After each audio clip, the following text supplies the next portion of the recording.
সিনেমার পর্দায় তাকে আমরা লিও হতে দেখেছি, মাস্টার হতে দেখেছি, এমনকি সরকার হিসেবে সিস্টেম কাঁপিয়ে দিতেও দেখেছি।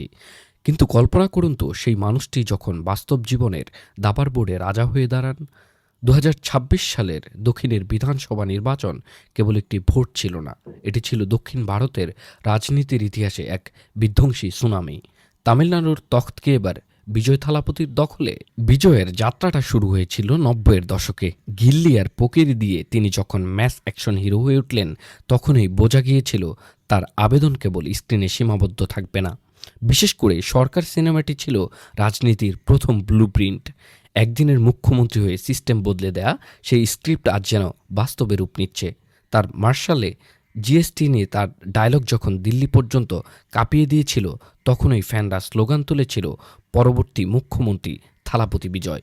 বিজয়ের স্বপ্ন ছিল দেশ পরিবর্তন করার। ছোটবেলা থেকেই বাবার কাছে বিভিন্ন ধরনের কথা বলতেন। তবে ২০২৪ সালের ২রা ফেব্রুয়ারি সোশ্যাল মিডিয়া থমকে গেল যখন বিজয় ঘোষণা করলেন তার দল তামিলাগো ভেট্টি কাজাগাম টিভিকে। অনেকে ভেবেছিলেন এটি হয়তো নিছক পাবলিসিটি স্ট্যান্ড, কিন্তু বিজয় জানতেন তিনি কি করছেন।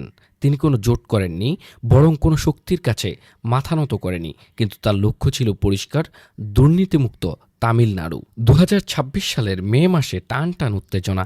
একদিকে ডিএমকের বিশাল সাংগঠনিক শক্তি, অন্যদিকে বিজয়ের তারুণ্যের জোয়ার। ফলাফল যখন আসতে শুরু করল, বিশ্লেষকরা চমকে গেলেন।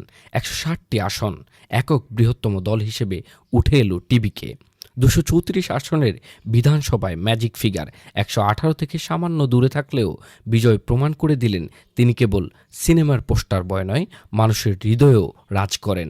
বিজয় তার ক্যারিয়ারের সর্বোচ্চ শিখরে থাকাকালীন সময়ে ঘোষণা দিলেন তার শেষ সিনেমা হবে জানানায়গান। বছরে ৩ থেকে ৪০০ কোটি টাকার আয়ের নিশ্চয়তা ছেড়ে দিয়ে মানুষের সেবায় নিজেকে সঁপে দিয়েছেন। এই আত্মত্যাগেই তাকে সাধারণ মানুষের কাছে ব্রাতা করে তুলেছেন। তিনি যখন বলেন, আমি সিনেমার সিংহাসন ছেড়েছি মানুষের অধিকারের জন্য, তখন পুরো রাজ্যের মানুষ তার সহায়ক হয়ে যায়। তামিলনাড়ু এর আগে এমজিআর এবং জয়ললিতার মতো সুপারস্টারদের মুখ্যমন্ত্রী হিসেবে দেখেছে, কিন্তু বিজয়ের এই উত্থান একবিংশ শতাব্দীর এক নতুন লড়াই। ১০৭ আসন নিয়ে তিনি কি পারবেন শেষ পর্যন্ত ম্যাজিক ফিগার ছুঁয়ে মুখ্যমন্ত্রী হিসেবে শপথ নিতে? সিনেমার ক্লাইম্যাক্স তো আমরা দেখেছি, এখন সময় বাস্তবে ক্লাইম্যাক্স দেখার। থালাপতি কি পারবেন তামিলনাড়ুর ভাগ্য পুরোপুরি বদলে দিতে? আপনার মতামত কি? বিজয় কি সফল হবেন? কমেন্টে জানান এবং এই রোমাঞ্চকর যাত্রা সবার সাথে শেয়ার করুন।